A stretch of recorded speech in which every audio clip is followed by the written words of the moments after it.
My dear friends, welcome back to the lecture series of Judicial Examination.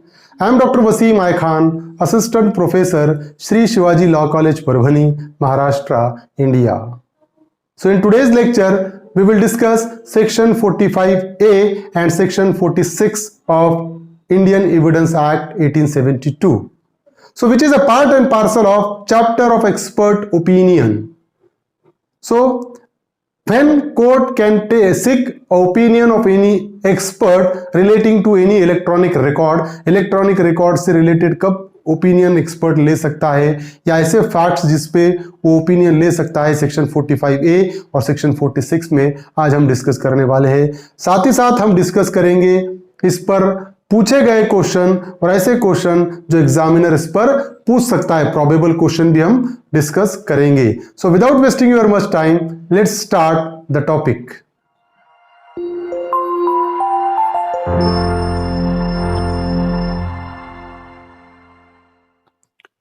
Section 45A and 46 of Indian Evidence Act, that is dealing with expert opinion.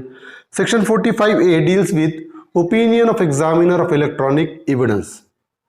Suppose if there is a electronic evidence, the court and magistrate is having no sufficient knowledge in any electronic evidence. So the person who examined that electronic evidence can form his opinion and that opinion becomes relevant under section 45. तो अगर कोई electronic evidence से related ऐसा कोई expert है जो evidence form कर रहा है, वो एविडेंस सेक्शन 45A में रिलेवेंट हो जाएगा। So in a proceeding when the court has to form an opinion on any matters relating to any information transmitted or stored in any computer resources. So if any information is restored and stored in a computer or any digital resources, then under such a circumstances, if the court has to form an opinion, court is having no sufficient knowledge, under such a circumstances court can refer the matter to an expert and can call his opinion. जब कभी भी कोई digital resources से या computer resources से कोई अगर ऐसा है या क्वेश्चन है कि ये इस पर्टिकुलर लोकेशन में ये रखा गया है इंफॉर्मेशन, तो उससे रिलेटेड ओपिनियन कॉल करेगा कोर्ट डिजिटल एक्सपर्ट से।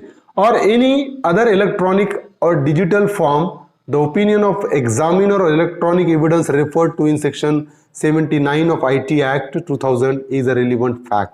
तो उस सिचुएशन में आप देखते हैं आपके बहुत सारी सीसीटीवी फुटेज होती है। तो सीसीटीवी फुटेज जब कॉल किए, ये क्या है, this is a electronic evidence. Email particular mail से सेंड किया हुआ है, नहीं है, इलेक्ट्रॉनिक एविडेंस है। तो जब कभी भी कोर्ट को ओपिनियन फॉर्म करने का है कि ये जो है ये पर्टिकुलर डीवीआर का सीसीटीवी फुटेज है या नहीं है, ये पर्टिकुलर पीसी से ये सेंड की हुई इंफॉर्मेशन है या नहीं है, ये कोर्ट में अगर कंफ्यूजन है, तो कोर्ट क्या करेगा, एक्सपर्ट का ओपिनियन कॉल करेगा। ऐसा इलेक्ट्रॉनिक एविडेंस से रिलेटेड ओपिनियन ऑफ एग्जामिनर, तो उसको एग्जामिन करेगा एक्सपर्ट और वो अपना ओपिनियन फॉर्म करेगा कि हाँ ये जो मटेरियल है यही कंप्यूटर से भेजा गया है, like that. So that opinion becomes relevant under section 45A। The examiner of electronic record is also treated as an expert. Electronic record को एग्जामिन करने वाला पर्सन भी एक्सपर्ट ही कहलाया जाएगा।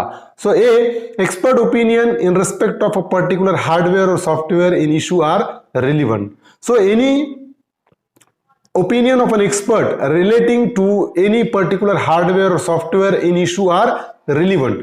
ये पर्टिकुलर ऑफेंस करने में ये सॉफ्टवेयर यूज हुआ है या नहीं हुआ है, ये ओपिनियन जो फॉर्म करेगा जो एक्सपर्ट, उसका ओपिनियन रिलेवेंट होगा और वो इलेक्ट्रॉनिक एविडेंस से रिलेटेड होगा। सेक्शन 45A में उसका ओपिनियन रिलेवेंट होगा। हार्डवेयर कौन सा यूज हुआ है ऑफेंस में, ये ओपिनियन फॉर्म करेगा एक्सपर्ट, इलेक्ट्रॉनिक एविडेंस एक्सपर्ट, और वो ओपिनियन रिलेवेंट होगा सेक्शन 45A में। तो the copyright of a computer program of a plaintiff is infringed whether there is a infringement of copyright of any computer program. That is the case before the court of law, in which suppose if the A claim that my copyright has been infringed relating to computer program, ए का कहना है कि मेरा जो computer programming मैंने की गई है उसका मेरा कॉपीराइट का वायलेशन हुआ है। अब ये तो कोर्ट को सफिशिएंट नॉलेज नहीं है कि उसका वायलेशन हुआ है या नहीं हुआ है, उसका इन्फ्रिंजमेंट हुआ है या नहीं हुआ है। तो कोर्ट क्या करेगा, ये जो डिजिटल है, ये इलेक्ट्रॉनिक एविडेंस है, ये भेजेगा एक्सपर्ट को और एक्सपर्ट अपना ओपिनियन फॉर्म करेगा कि कॉपीराइट इन्फ्रिंज हुआ, कॉपीराइट का वायलेशन हुआ है या नहीं हुआ है, and that opinion becomes relevant under section 45A। So the plaintiff shows that there is a chain of similarities between the program and defendant's program. तो यहां पर प्लेंटिफ क्या कहेगा कि मेरे प्रोग्रामिंग में और डिफेंडेंट के प्रोग्रामिंग में चेन ऑफ सिमिलैरिटीज है। अगर ऐसा वो कहता है, अब होगा ऐसा, the defendant replied that the area of the alleged similarities are mere coincidence and generally this path is used by many programmers in such a circumstances. अब जो कंप्यूटर प्रोग्रामिंग की हुई है, प्लेंटिफ का यह कहना है कि मेरा कॉपीराइट वायलेशन हुआ, लेकिन डिफेंडेंट का कहना यह है कि भाई जो एक जनरल पाथ है वो हर प्रोग्रामर यूज करता है, तो मैंने भी यूज किया and it is not a violation of copyright.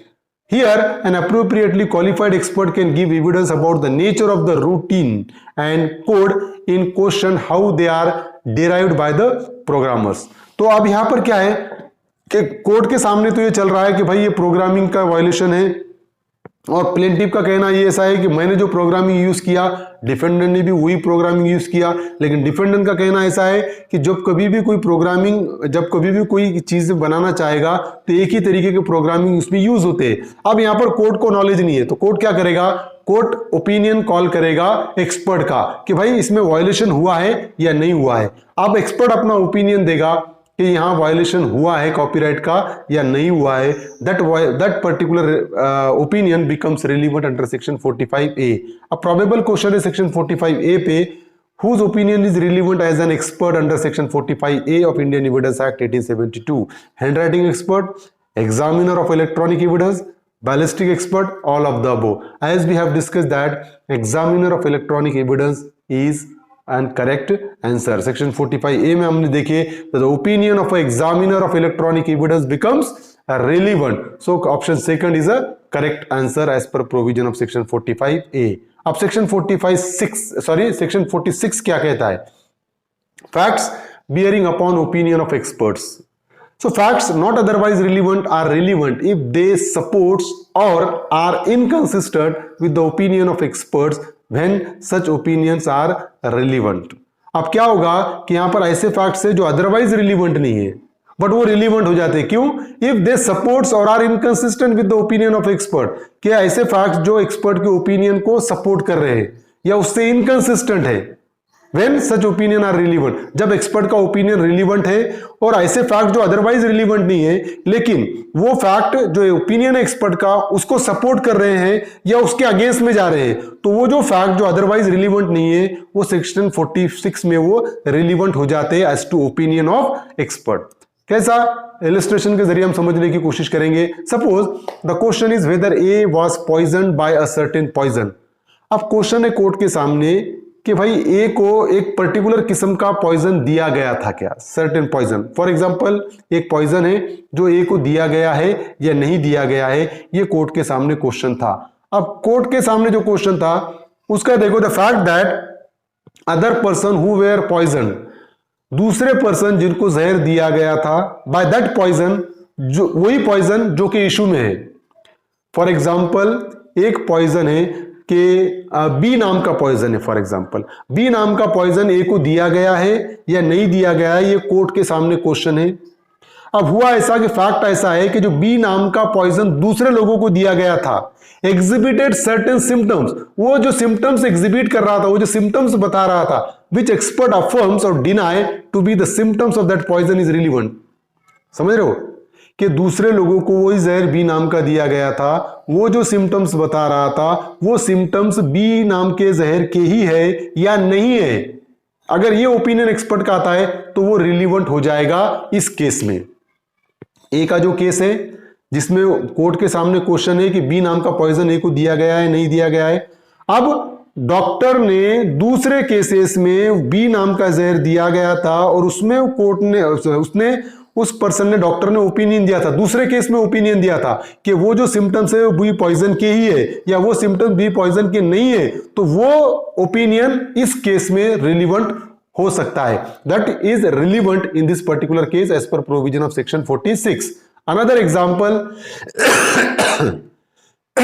So section 46 laid down the principle that when the opinion of expert is relevant, any fact which is otherwise irrelevant will become relevant if it either supports or contradicts the opinion of expert.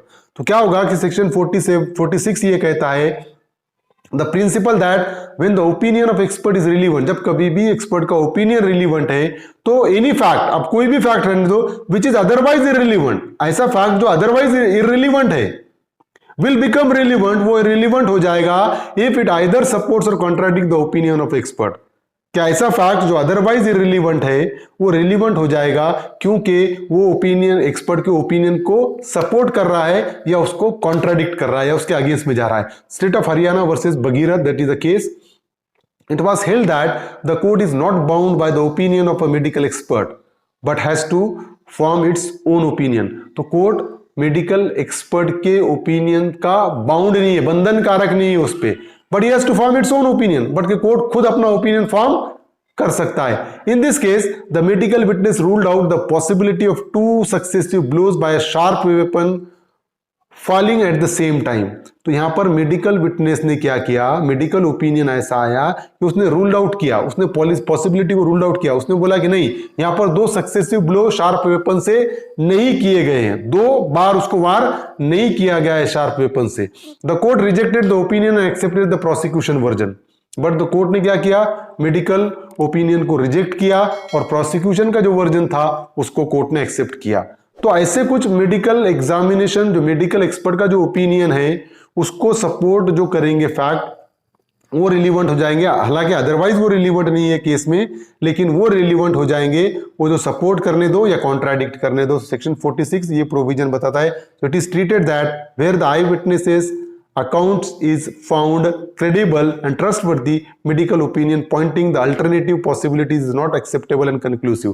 तो अगर आई witness है और उसका जो उसने जो version दिया है वो अगर अकाउंटेबल है, वो ट्रस्टवर्दी है, भरोसे के लायक है, तो मेडिकल ओपिनियन जो पॉइंट आउट कर रहा है किसी दूसरे तरफ, तो वो एक्सेप्टेबल नहीं रहेगा, वो कंक्लूसिव नहीं होगा सेक्शन 46 में.